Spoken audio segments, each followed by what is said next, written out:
Welcome to the You Can Man podcast, episode 28. I'm Josh. I'm Tim. And I'm Dave. And on this week's episode, United by Trucks.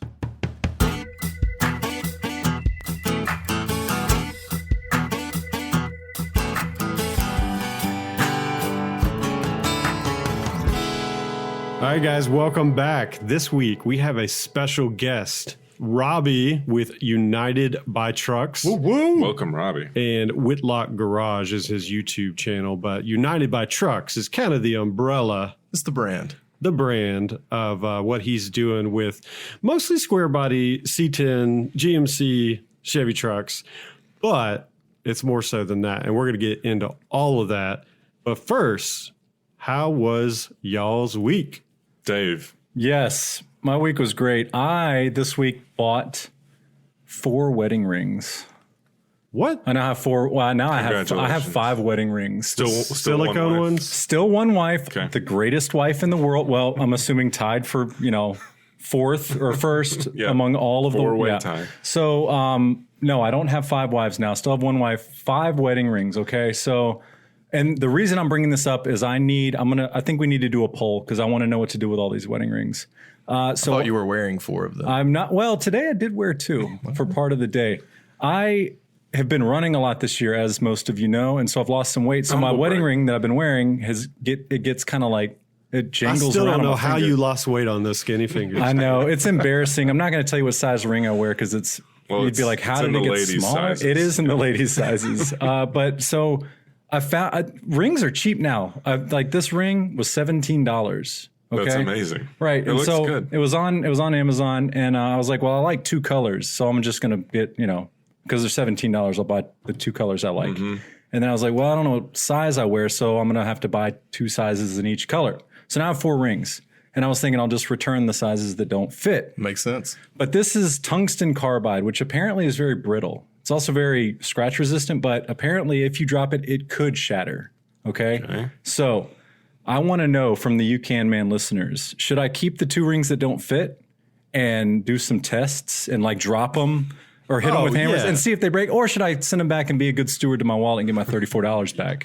Since they're $17. Yeah. I would keep them. Yeah. Yeah, but it's like 4 wedding rings. I don't need that many. Well, but I really I want to kind of take a hammer to one of them and see if I can get it to shatter. Do it. All right. As long as you record it in slow motion. Yes, I will record it. And you guys know I'm all over social media. Oh, yeah. So I will obviously post that to social media. I think that's what I'm going to do. So gotcha. The running brought on the purchases of these. Yeah, but it totally backfired because these rings are way heavier, so they bounce around on my finger even more. They fit better, but because they're heavy, anyway, whatever. Does everyone have their original wedding ring? I do. Yeah, I have my original. I was actually about to bring this up. Looks like you might be silicone as well. Yeah. I can't do that. I tried one of those, and it's just a weird sensation. Yeah, I went silicone about a year ago, and well, when I through one though. When I get fat again, I'll wear my original wedding ring. But for now, I'm wearing the loaners. There you go. Still original, Tim? Oh yeah, mine's actually oval now. Oh, nice. Did you see that? All right. Because I'm pretty sure I did it while I was working on the Bronco or something. I think I crushed it. I think it saved your finger. It probably did save your finger. Wow. Anyways, but it could also rip your finger off. That's in the true. automotive or get hunting or horrible. outdoorsy kind of thing. Degloved. So that's why I wear, because it will just click that thing. There were some NFL quarterbacks. Ryan Fitzpatrick wore a wedding ring, and he was like the only one because if you get that thing caught on a face mask, that's a bad day, right? Ask Goodbye. Jimmy Fallon. Yeah, don't Google degloving. It is. Oh, Josh, gosh, no. why would you use that word? Yeah, just FYI. Yeah, go ahead, Josh. No, I was gonna say I had something to change topics. Is it my turn? Go for it. It's Josh's turn, everybody. Yeah. So I only did one interesting thing happened to me this week, and that was my birthday came, so I got to pay my taxes for my license plate. Happy birthday! And you do the ceremonial, like put the new year tag sticker on your license plate, or as we call them in Georgia, tags.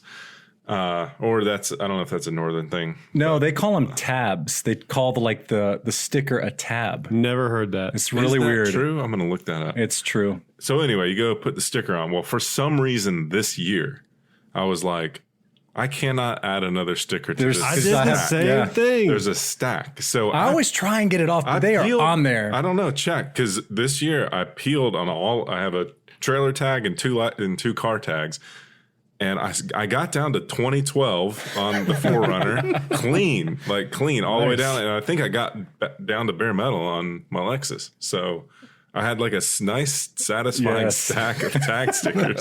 So that was my big win for the week. Last year, I tried to pay for my taxes or whatever on my tags without I don't know why I forgot. I was like, oh, I forgot I have to like go do it was Done that once Yeah. without the emissions. It's embarrassing. You did it before. Yeah, the and emissions. I was like, why is this not working? They're like, we do not recognize that. Born and raised no, in sir. Georgia, forgot. Not in Cobb County. Yeah, I took my dryer apart today.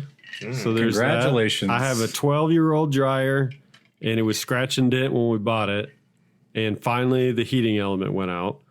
But also the insulation, it's like this felt that's around the drum. So I had to take the thing completely apart. So I did the heating element, and that was fine. I know this is UCAN man, but that sounds terrifying.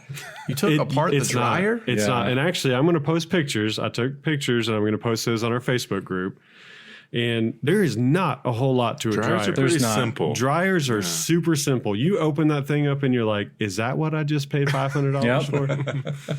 Maybe I just need to go home and take my dryer apart. It's not hard. Don't do it. I've done it literally like 6 times. I will never do it again. If I have to take a dryer apart, I'm pushing it out the door and I'm buying a new one. Because that's what I did the last time. That's what I like, do I'm not after- doing this anymore. That's some UK man spirit there, Yeah. Dave. Well, I'm over it. Tim's All right. got 12 years in his scratch and dent dryer. Yeah, but he's Yeah. only taken it apart once. Well, you I go. think I've got to take it apart again because somehow the drum is it kind of binding or something? It's not. I don't think I got it. It's like Groundhog Day. That's I what don't it think is I for got, me right now. got it on the rollers just right. Anyways, it's honestly I can get that thing apart in probably 10 minutes now. Nice. Yep. Wow. It's not hard at Yeah. all. We'll post updates to the group. Yes. All right. Well, let's get into talking about what Robbie's up to in this show, United by Trucks. Robbie, whenever we have a guest on, I think we have forgotten this before in the past, but what we're trying to do is ask everybody, where are you on the DIY scale? 1 to 10, where are you at with doing things yourself? Yeah, if Josh is a 1, okay, so the lowest is Josh is low, a and I'm a 1. Dare 10, you. where would you be in between? Wow. We've Josh already is been a through 1? this. That is untrue. I'm going to say a 7. Highly Okay. respectable. I Solid think score. it's not necessarily, a 5, but it's a 7. It's a little more than Above average. above average. Okay. And the only reason I say that is because, there are two sort of sides to what I do to make this content. Automotive content, classic truck content on YouTube. We're filming trucks. We're working on trucks, that sort of thing. So the working on truck side of things, I typically have a group of guys that help out. John, Ron, and Rick are really the 3 guys that I help. feel like you need a Bubba in there. Yeah, maybe I do. Maybe I'm just going to start calling one of them If Bubba. you work on Chevys almost exclusively, then there needs to be a Bubba. Yeah. So that is more of a team effort, but the result of that is oftentimes filming all of it and editing it and putting it up on YouTube and doing that whole deal. So that takes a great deal of time that I typically What do all that about myself. around the house, though? Plumbing, electrical. Oh, wow. I didn't know we were going that route. Yeah. Well, I'm going to guess, though, that I'm going out on a limb, and I'm going to say you've taken an engine fully and completely out of a vehicle before. I watched a video Okay. of him doing that today. Right. So I've done that if in you've the done last that, 30 then you are days. automatically a 7 on For the sure. UCAN Man sliding scale. It's not a sliding scale, it's a fixed scale, but you're automatically a 7, I would say. But there are a lot of guys that do a lot of car work, but And they no don't do- housework. They don't do any Well, because then I have housework. time for that. If you're pulling engines out of cars, you don't have time to be fixing the toilet. You know what I'm saying? I must admit, I don't do a whole lot of plumbing. I'll help keep the house clean, maybe do some dishes, definitely take out the garbage. But when it comes to plumbing, electrical, even on the automotive side, that is not something electrical is definitely not something I'm Oh, into. yeah. I feel you on that. That's black box magic, in my opinion. Yeah, agree. Okay, all Don't right. understand it. Well, good to hear. Yeah, so let's start talking about your YouTube channel. Let's just start with why you started it, and when you started it. Yeah, so I started it 9 months ago. So November 28th 2018 was the first time I ever posted a video. But the real reason I started it is because I didn't see the type of content that I was necessarily looking for, or I would see it, but it would be sort of smattered or splattered about across YouTube. So I wanted to see something that was very specifically focused on classic trucks and not just GMC, Chevy, but Ford, Dodge, which is a little bit harder to get into, especially from a classic truck perspective. Mm-hmm. But I wanted to see that more. And really how I wasn't a big YouTube watcher before November 28, 2018. If I was, doing something, looking for something that I didn't know how to do, or if there was something specific that I was trying to look up, I would go to YouTube. But I was looking at reviews for a new truck that I was going to buy. I ran across a couple of channels and I was like, you know what? These guys are doing it really well. Guys like John Wargo, and even on the hunting side, they're also doing it well. Folks like the Hunting Public, they were making real content, either doing it by themselves or with a very small team, and just, I would say excelling in what they, in their respective fields. So that was something that I was interested in doing in the classic truck. Well, that is impressive. So you said it was about 9 months, right? Yeah, 9 months. Yeah. And you've got over 18,000 subscribers, which honestly for this time. No, that's YouTube, incredible. That's pretty incredible. I mean, I know that that's small potatoes compared to a lot of people. However, you just started 9 months ago. That's really impressive. I think I've had a video on YouTube for 10 years now, and I literally think it has less than 100 views. Now, it's me participating in marching band, okay? And so that makes sense. But it has to be someone. But for 9 months, and you have tens of thousands of followers. We're definitely going to post that on the Facebook. It's got to be on there. But it sounds like you identified a need, or something that was lacking in the market, and you addressed it. Yeah, and I can't say that it was completely lacking, because there are people out there making plenty of classic truck or classic car content and truck content all together. But it was something that I just felt like, I've been doing this for the last couple of years with my partner, John Padgett, and we've been buying trucks and working on trucks and putting trucks together. And I just thought, what if this community that is already formed around classic trucks, what if they'd like to see what we're up to? So basically we just turned the camera around, turned it on, and pointed it towards what we were doing. Right. And I know you've said, so somebody goes to your YouTube channel, they're going to see mostly square body, as of old late, GMC and Chevys. However, you're more than that, but that's sure. mostly what it has been up to this point. So talk to us about your passion for those particular. So we're talking what, mid 70s through mid 80s, 73 to 87 on the square bodies. But I have to clarify something. What started my channel, and I think what brought a lot of people to my channel, is my 1968 short bed GMC. That is not a square body. It's a 67 to 72 truck. Right. And that was my first build. We did that off camera last summer. And I say build, I'll put that in quotation marks because I'm not a builder. Basically, I just took a bunch of parts, put them together, and formed something different. But that's the first truck we ever put together, really, from the frame up. And we did that off camera, but we started working on it on camera. And that's what I think begin to bring people into the channel. So you're attracting those guys that are really into old Chevy trucks. I mean, that's really your target there. Agree. Yeah. And can I know you have Whitlock Garage. I don't think we've gotten into it yet. Whitlock Garage, United by Trucks. Can you kind of marry those up for us? Yeah. So a lot of people, and I'll just start with the name. Mm-hmm. So the first thing I ever came up with was Whitlock Garage. So that was what I wanted to name the channel, what I was just thinking about. If I ever hung a sign up on the front of my garage or the front of my carport, I'd call it Whitlock Garage. Mm-hmm. And the reason it's called Whitlock is because of the area I live in. So Whitlock Heights in Marietta, that's where the Whitlock came from. It's not my last name like most people think, but it could be. It could be. I'm Robbie Whitlock, Maybe just go with it, man. Yeah. So you came up with United by Trucks after you started Whitlock Garage. I came up with United by Trucks probably 10 or 15 videos in.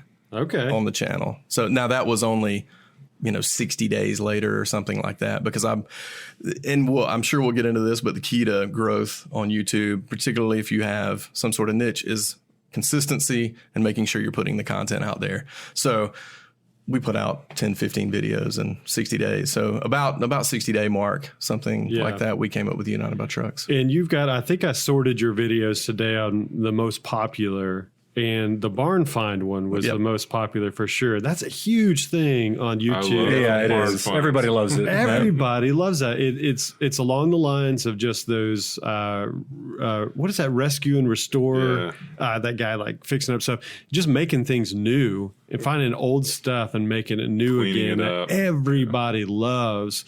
And so that's been your most popular. You got like what, 300,000 just crossed 300,000 views 2 days ago, I guess, and we just put the video up 2 months ago. Yeah. And how did you find that? Well, how was that barn find? So basically, there's a whole community around these classic trucks. So there's a lot of us who are interested in them and have a little money to spend on them. You know, there's a core group of us, particularly here in Georgia. So it's can oftentimes be competitive. One popped up on Facebook Marketplace. This particular truck, 1967 GMC short bed, out in East Georgia, been in a barn for 20 years, ran when parked, and you could tell by the way it was parked in there. It ran when it was pulled in there. But I went after this truck. It'd probably been on Facebook Marketplace for 6, 7, 8 minutes. Somebody tagged me in it. Zach Zimmerman, my friend from Cedartown, who owns Hooks Detailing, actually tagged me in it. I went right after it. But apparently somebody got to it right before I did. Turns out it was a good friend of mine, Alex Walker from Walker Tuning, or Walker Performance Tuning. And he realized I was interested in it. And once he got the deal done, he said, "Hey man, why don't you come in and film it with us and let's experience this together." So very cool. That's what we did. That's a lot of fun. Yeah. I'm into personally and I'm going back and forth on the Chevys and Fords, but I love the 67 to 72 Ford F100. Yep. And I'm always on, I don't have the disposable money right now with the baby coming. One day. But I love that hunt. I love that, the thrill of, that one. You're like, oh, that's that one looks like the one. That's the one. Yeah. We're constantly. Well, now you're, I'm sorry, Tim, I'm jumping in. Your grandfather, he had a square body Chevy, didn't he? Yeah. My grandfather owned, I think it was like an 83 fully loaded short bed, tan and dark brown square body. We called it a truck. donkey. Yeah, we had it forever. You would love Pecos, which is my friend Ron's. We call him Two Trucks Ron. It's his Instagram handle, but it's stuck. We actually now call him TTR, and others, who watch the channel call him TTR as well. But he's got an 84 GMC that is tan and the Indian bronze, which is that brown color you're talking about, and it is awesome. And that's the one you did the LS swap. That's the truck we did. I wanted to talk about that too as well, because I'm not into Chevys at all. I'm a Ford guy through and through. Hey, Tim, what do you call a Chevy on a hill? It's a miracle. Hey-o.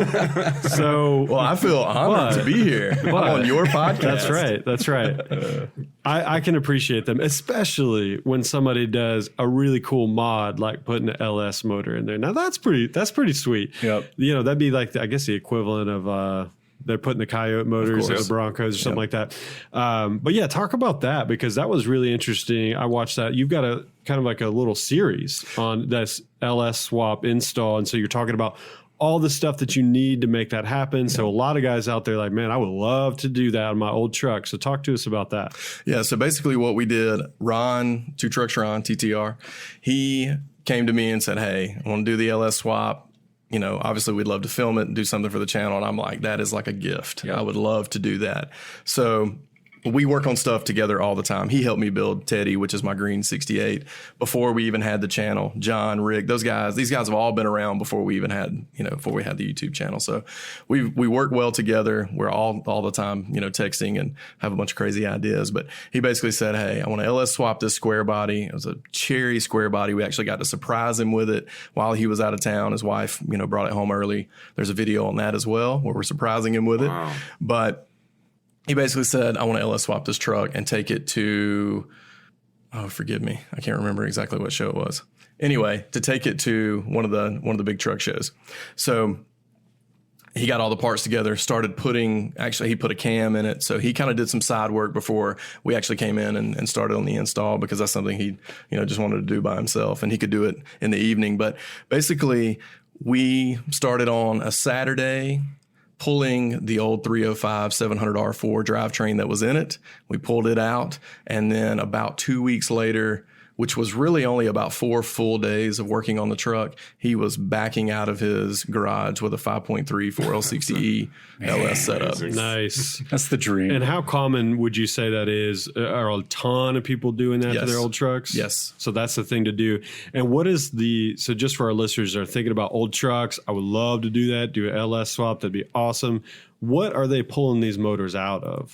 So most of the time you're looking at something, what we call an NBS truck, which means new body style. And that's that 99 to 06, 07 range. But people are making kits, companies are making kits now where you can get all the way up to the brand new LT4, whatever the newest generation motor is in a GMC or Chevy truck, Suburban, Yukon. I don't know why I never thought about that, because when I saw that video, I watched it, I was like, oh, it's like a crate motor or something that they're doing. But just pulled out of an old truck. He pulled that out of a 2001 Yukon. And that's something that's doable, right? Like that's achievable. You can do that. That's Absolutely. Cool. Very cool. And so the LS Swap series is a 4-part, it's actually a 6-part series. 4 of the videos are us actually pulling the old motor out and getting everything ready and putting the other motor in and backing out, having it tuned, doing the full deal. The other 2 videos are Q&A videos. So basically, we took questions from our community on YouTube, Instagram, Facebook, and just answered all the questions that we could about the LS Swap, because we found that that's also something that is not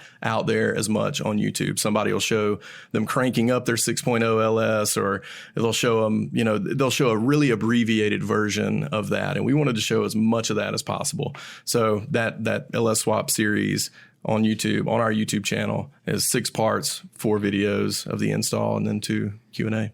Yeah, that's one of my favorite things about just social media in general on these kinds of topics. I follow a lot of contractors, like home contractors, or there's a guy that I follow, RR Buildings, who builds pole barns out in Illinois, and he's so transparent. A lot of these guys are just they show every flaw that they do, on their day to day, but then they'll sit down and do those live videos every once in a while so they can get those real questions. Yeah. And that's a key piece for that.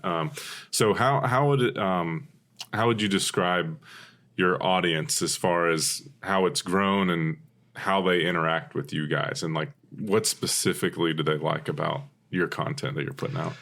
I think it probably is that transparency, but I think it's also diversity of content. So I'm not just working on a single truck every single video. I'm not just working on my 68 GMC short bed truck, LS swapped, but it wasn't LS swapped on the channel. So there's this, there's a diversity of content, I think, to answer your question. We work on our own vehicles. We highlight and profile other trucks from folks in the community. And I have a segment called What's in My Driveway, where essentially I just ask someone who I may know them, or I may have some familiarity with them. I'm not just inviting complete and total strangers over to my house, Sure. But this is a real community. And so we're bringing folks over to the house, filming their trucks, doing interview style right there on the front edge of the hood of their truck, and talking about their truck, filming it. We do and the those Q&As. guys, I mean, everybody that's got one of those old trucks loves to show it off. Oh, absolutely. Yeah. For sure. And why wouldn't you? I mean, there are so many different styles, and people who just absolutely take so much pride, like you do in your Bronco, take so much pride in what when you've done. When you going to get a Bronco in Let's on do it. United by Trucks, Let's do man. it. Oh, mine can be the first one. Let's get mine fixed up. Oh, Let's yeah. do it. So Dave has got an 89. 89. An OJ Bronco. It's not yeah. white. It's That's not all right. white, but yeah, That's all right. it's kind of the uglier models. But all right. We don't It's discriminate. true. It's so true. Dave, I'm glad we're bringing this up, because this is going to be a You Can Man project. See, Dave, I'm talking about it on the podcast. And that means it's going to happen. So now I've got to gotta do it. So Dave's got this, 89 Bronco. 89 Bronco, and his dad drove it for probably like 15 years as his daily driver. Is since that right? probably 99, he drove it. It was his daily driver. He drove it downtown and back, I'm not going to say every day, but a lot of times a week. It got parked for a long time, and then he gave it to me. I drove it around for about 6 months, and then I parked it for the winter, and it hasn't moved in like a year and a half now. And I can't get it moving, man. That happens a lot. It's rotting, and so it's driving me crazy. It really is. I was over at Dave's house, and it's got mold on the He goes, inside now. I was like, stick your head in there and smell it. And he goes, it smells like a boat. I was like, yeah, it does smell like a boat. Mold can be handled. It's the rust. Yeah. Once it starts rusting, then you're into a whole different set of issues, which are probably not there yet. Not quite there yet. You, on the other hand, might be there or getting there. Well, I replaced all that stuff on the Bronco. Oh, yeah. So rockers and that sort of thing. Oh, yeah. Me and my friend Brandon went through that whole thing. Actually, I cut my rockers off. And I did I like rolled the sheet metal. Yeah. But yeah, I did pretty much replace the entire floorboard from the firewall back. Wow. Yep. So that was, don't look at the welds, but it holds. I can't weld, so you're we beating used me there. My friend Brandon, he's the one that did the welding, but we seriously used like $100 welder from Harbor Freight. Oh yeah, of course can be done. And it's holding, but it does not. If it's look roadworthy. So here's the thing. I mean, all of us, Tim's definitely the most expert out of the three of us over here as far as cars go. But I do feel like us two have mediocre skills. But Dave's Bronco is probably something you and your buddies would look at and be like, we'll get that running this afternoon. So we might lean on you for this You Can Man project. I think it's got to be something simple. Didn't I ask you if you changed the fuel filter? Yeah, we've gone through, like the 5 things that you need to get a because it might just be clogged. It might just be gunked up, especially if you let it sit all winter. Yeah. Anyways, is it fuel injected? It is. It's probably fuel pump related. Yeah, for sure. That's what I asked you that. Part of it is, a big part of it is I just don't have the time right now. It's going to happen, but it needs to happen soon. Yeah. So, Robbie, what are your aspirations for United by Trucks? Like, where do you want to see this going? You got any plans coming up that you want to tell our You Can Man listeners about? Well, I guess the most humble answer would be I did not even see it getting as far as it has in the last 9 months. I do want to see it grow. I mean, we're having a blast. The community we're building around this, around the YouTube channel, on Facebook, Instagram, has just really been, it's been awesome. I don't know how else to describe it, but we want to grow. We want to continue to grow, and we're running it like a business, even though I feel like it's, I want it to seem like it's this really organic thing and this thing that is happening because it should be happening, and people want to see this kind of content. But we're taking it very seriously, and we're making sure that we stay authentic to the way we started it, but we want it to grow. And you feel like it's always going to be older trucks, or you feel like you're going to start doing like brand new trucks and modding those, or is it mostly going to be older trucks? So United by Trucks, you can't be United by Trucks if you're going to be exclusive. So there you go. I think that you'll see all sorts of truck content, Blazer content, Suburban content, Bronco content. You'll see all of that on the channel. I will say that my heart, my passion is around classic trucks, classic vehicles. So that's what is going to be the content that's easiest for me to make, and not easy just in the way it's done, but it's just that's something I want to get up every day and talk about. So I think you'll continue to see a strong slant towards classic trucks, and I think my base wants to continue to see that, but we're certainly going to work into newer vehicles as well. Nice. What does your wife think about all this? She thinks it's cool. I think she thinks it probably takes up a lot more time than she expected. Right. But I call her the COO of UBT, so she helps me. Get all the merch out the door. She helps me keep up with the finances and keep the orders going and making sure that we've got the website populated. So nice. She's been doing a really, really great job. I couldn't do it without her. Very good. Let our listeners know I actually shot Robbie's wedding. Yes, you did. Robbie and Sarah's wedding. When was that? 2013? Yep. Yeah. So anyway, so that's how we became friends. I shot his wedding. Nice. Yeah. But I did a fine job. Yeah. Did a fine job. He did mine too. It was okay. It was just didn't do Dave's though. I couldn't afford you. That's how he makes all his friends. He just shoots their weddings and then just become friends. There are so many times where somebody's like, "How do you know that guy?" I shot his wedding. And it's just we ran into somebody this weekend in Callaway Gardens that you shot his wedding. Yeah, that's right. That's right. We sure did. Tim's the mayor, essentially. So, Robbie, I know you say you lean classic trucks. You obviously like Chevy GMC. Did you seek out, you said it was a 68. Mm-hmm. Did you seek that out specifically to go get? Or was it just kind of a truck you ended up with? Or was that like the one you wanted? Definitely sought it out. And what had happened, and I don't even know if a lot of people know this, but I actually traded a square body. So it was I guess I've had a few square bodies. A lot of the square bodies you see on the channel are other square bodies, whether it's my truck partner are not my square bodies, I should say, whether it's my truck partner, John Padgett, or TTRs or Rick's. They all drive square bodies. So I've always been really heavy in the 67 to 72. Now I do have a square body project that we're going to be announcing probably about the time this podcast drops. So hopefully that content will be out there, and I'm really excited about it. But it'll be our first frame up build on the channel, where we're doing it all from the frame up, and that will be a square body. So I'm not going to tell you any more about that, but hopefully that will be happening about the time this podcast drops. So I see a lot of lowered, you call it lowered, dropped, whatever. Is that a niche you really like, or is that just what happens to be around? You're more now? street truck. Yeah, very much so. Okay. Yeah. I mean, there are multiple tastes and communities within the classic truck world, and I'm very much focused on street trucks. But that doesn't mean that it can't be four-wheel drive and stock or lifted. Mm-hmm. But definitely my tastes, lie within the lowered, larger diameter wheel, LS modern drivetrain. Even though I still like a small block Gen 1 Chevy motor, I'm very much in that sort of pro touring street truck kind of world. Very cool. I was going to ask you, if somebody is, they just love these style of trucks and they really want to buy one. So first off, where do you start looking? And then once they find one, I guess we'll kind of have to narrow it down to maybe a few years. But let's call it a square body. A square body. Okay. What problems am I looking for in that square body that are common that I need to be looking out for when I'm shopping for one?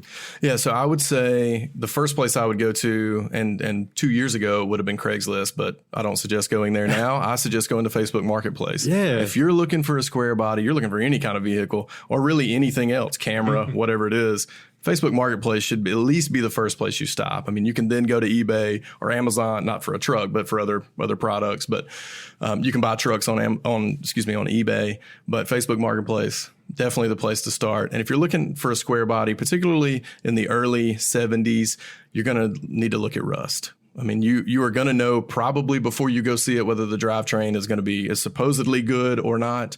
But you're really going to need to look at rust. And the 73 to 80s tend to rust more than the 81s to 87s. So you're going to look at rust in the rockers, look at rust in the cab corners, look at rust in the cab supports and cab mounts, and then in the bed floor. Okay. And then also right behind the wheel well. That's a big square body. Is there any rust areas where you would just completely say no? Well, you probably wouldn't say no to a truck. I don't say no often, but but somebody that's it has never done rust repair or anything, is there a particular spot on that truck, if it's rusted, you just want to stay away from it? Is there above the windshield?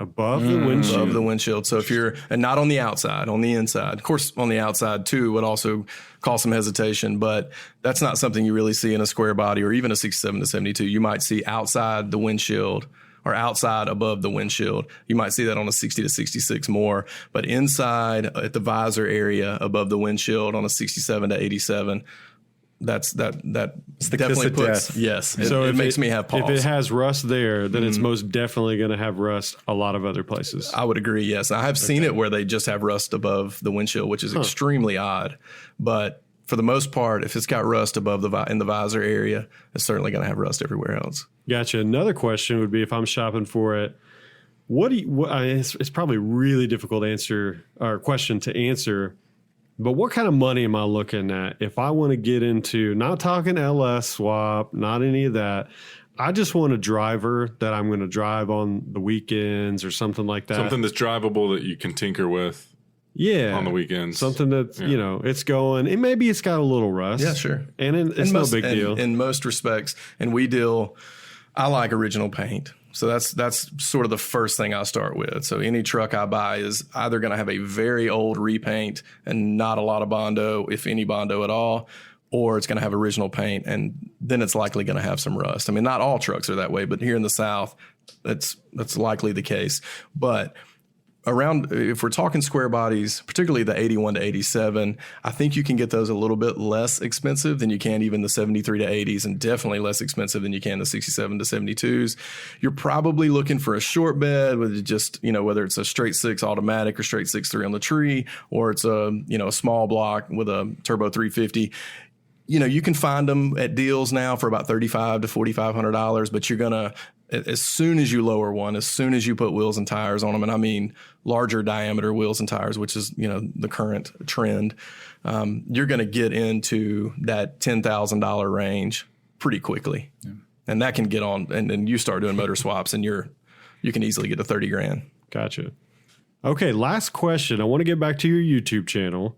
And it's blown up in terms of how YouTube is now, right? Because there's so much content out there. So for you to grow as much as you've grown in 9 months, so talk a little bit about those metrics and how you're growing, how fast you've been growing. So somebody that's maybe somebody's interested in starting a YouTube channel. Sure. So talk about that. Yeah, and I'd say there are a lot of people that ask me about this all the time, particularly in the automotive community, who are watching my channel. What made you get on YouTube? What's it take to do what you're doing? And to be honest with you, I went into this, and I don't go into things very naively at all, but I went into this, as a total, I had no information whatsoever. And you had never picked up a camera. Never even picked up a camera. November 28th. Well, it wasn't even November 28th because I recorded the first 3 or 4 episodes on my iPhone, which is, I encourage everyone, if you're going to start a YouTube channel, just start with your iPhone, because once you dive off in the hole that I'm in into just wanting all the flashy, you could have bought a truck, man. Come on. Oh my gosh. You've now got what we call in the photography industry gas. Yes. Gear acquisition syndrome. I'm also a guitar player, and that's a term that's used in that world as well. So basically, I figured out that to be successful from a monetization standpoint, where, your content is having ads run on it, where it's, it gives you more buy-in to get up and want to create this content every day or once a week or every other day. For me, it seems like every other day or maybe every day, but you got to have 1,000 subscribers and you've got to have 200,000 minutes of watch time. Yeah, and I think a lot of people don't know that because they think, I'll just start a YouTube channel. You've got to get up to a certain point before you can even be considered to have ads run. Yeah, to be monetized is essentially right. That's the threshold. 1,000 subscribers, 200,000 minutes of watch time. Now, thankfully, I was able to do that, and I think it was 90 days exactly, and they both. I hit the 200,000 minutes and the 1,000 subscribers within like 6 hours of each other. Nice. And I have, plenty of friends who have been doing this for a couple of years, and they say that's unheard of. So it's especially in this new environment, because YouTube, you used to be able to get monetized, right. I think with like 10,000 views on a video, I believe is how you were monetized previously. And they changed it, I guess, 2 years ago. But we've had, thanks to the UBT community, we're about to hit 19,000 subscribers. I think we just crossed 1.5 million views across the channel. And I think we've got almost 9 million minutes of watch time, that's crazy. That's incredible. I mean, it just blows me away every day when I wake up and look at those metrics. And I'm a lot of people on YouTube want to shy away from the metrics and say they don't care about the views. They don't care about all of those specific metrics. But I do. I mean, it's what keeps me going every single day and wanting to get out there and create that content for the United by Trucks community. Yeah, that's great. Well, thank you so much for being on. I feel like we covered a lot of ground, and we'll probably have you back on. Yeah, let's do it at some point in time. And you're probably going to be starting your own podcast. I think you said that, tossing that idea around. Yeah. So we'll definitely plug you when that time rolls around as well. All right, we're going to take a short break, and Dave, I think, has the segment for us this week. Oh, yeah. We'll be back.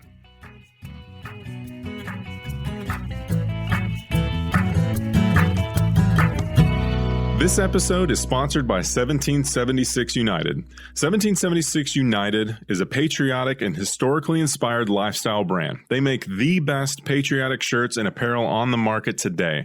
I personally own many of their products, and if you want to don patriotic gear without looking gaudy, check them out on Instagram, Facebook, and at 1776united.com. All right, we're back. Dave.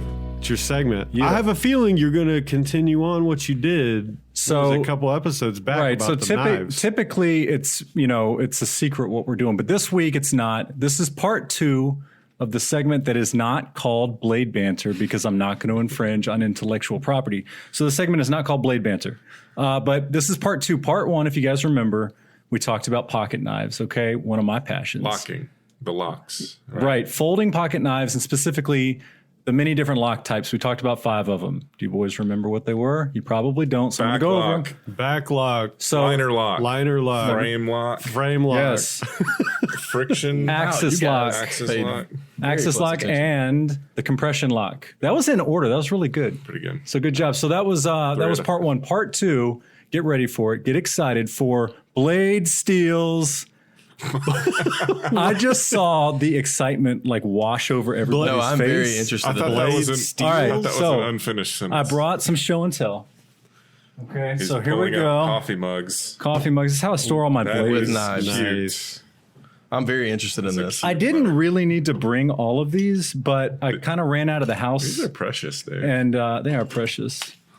All right, so let our listeners know Dave has 2 large coffee cups. One has a sweater on it. Yeah, it's got a sweater. This was actually, I think this was a Christmas gift for my wife, and I gave it to her, and then at some point I was like, I'll take that, and I'll put my knives in it. That's a mug you hold with 2 hands. They are full up with all kinds of knives. How much money you got in there, Dave? All right, okay, we need to pump the brakes. We're right over now. $1,000. We're not going to talk about Aren't we? that. Are there Aren't any we? Benchmades? There are Benchmades. There are several Benchmades in over there. $1,000. That lets me know. Okay, I'm going to rob listen, you after. My wife listens to every podcast, so let's just That lets me know. part of the everybody fun. be cool. It's part of the fun. Okay, so we're talking about blade steels tonight. It's super important. Nobody ever thinks about it. Okay, so in the quality pocket knife world, there are tons of different blade steels out there. Okay, so we're going to talk about a few of them tonight. Can you explain what blade steel is for those of us who may not know? I am going to explain that. So when you open up a pocket knife, as I will do right now, a quality pocket knife, even poor quality pocket knives, it's going to say there's going to be some writing on there. And on this one, it says 20 CV, which is the blade steel on the knife. So when I say blade steel, I'm talking about the type of steel or essentially the chemical composition of the steel. So there are a bunch of companies out there that manufacture, forge, whatever, blade steels, and they sell them to companies. There are lots of different ones out there. Like I said, we're going to talk about a few of them tonight, and we're going to talk about the material properties of them. It's going to be exciting. So That's awesome. Okay, so when we talk about knife blade steels, there are essentially 4 properties that we're concerned about. The first one that I think about and most people think about, I think, is edge retention. So the ability for the blade to hold an edge as you use it, right? And for it to not go dull. Okay. Sharpness. The sharpness. Okay. Well, I like to say that. You can say that. Number 2, toughness. So that's the ability for the blade to not get chipped, because that's a bad thing to have happen to your knife blade. Number 3 is ease of sharpening, and number 4 is corrosion resistance. So Those all sound important. they are all important, and they're all they're not all inversely related, but some of them are. So anyway, there are essentially 5 main blade steels out there that are, I think, important. And we're going to go, in my opinion, from worst to best. Okay, number 5 is any kind of 400 series blade. So if you have like an old buck pocket knife and you pull it out, strong chance it's going to say 400 on it. That is that's the type of blade that it is, and it's just not a very good blade steel. Okay, number 2 is 154 cm steel. So now you're getting a steel it's more expensive, and you're going to spend a little bit more money on it, but it's just going to hold an edge better. Okay, and it's going to be easier to sharpen. Number 3 is CPM S30V. Okay, so Josh, you came one up of my with this favorites. stuff. I don't know. So these are like they're terrible names, No right? Like it's just consistency. all of these. Is one of them Damascus? Okay, so that's like I think probably the most famous one, and that's like a mixture of a bunch of different steels. It's kind Sorry of exotic. to steal your thunder there, Dave. Keep No. going. Keep going. All right, so we're going down the list. So the point is there's all these different blade steels, and what I want people to realize is that it's something that you need to keep in mind when you buy a pocket knife. You need to look at the writing on there, and you need to look the stuff up. And so, because the nicer the blade steel is, the better it's going to keep an edge, the less you're going to have to sharpen it, and the more durable it's going to be. Okay, so it's just something to think about. Is there one you recommend? There's one that the best one out there. Okay, it's number 1. Okay, and everybody would agree. I'm going to say everybody. All the people that love pocket knives, I think it's pretty. Universally known, M390 is like the holy grail of steel. M390. Yeah, like it's so good at everything. Like it keeps an edge forever. You can like polish it to a mirror shine. Can you use it to hammer through a piece of wood? You can, but I wouldn't recommend it. That's why you don't ever run your pocket knife. Does it have to do with the carbon content? Right. of the So there steel? are all these different elements that go into the steel that give it different properties. There's chromium, there's like vanadium, a bunch of different elements that they use, and they do mixtures. So you get these things that are called like super steels, and that's what M390 is it has all of these. It's like, the best mixture of all these materials that give you all of these amazing properties.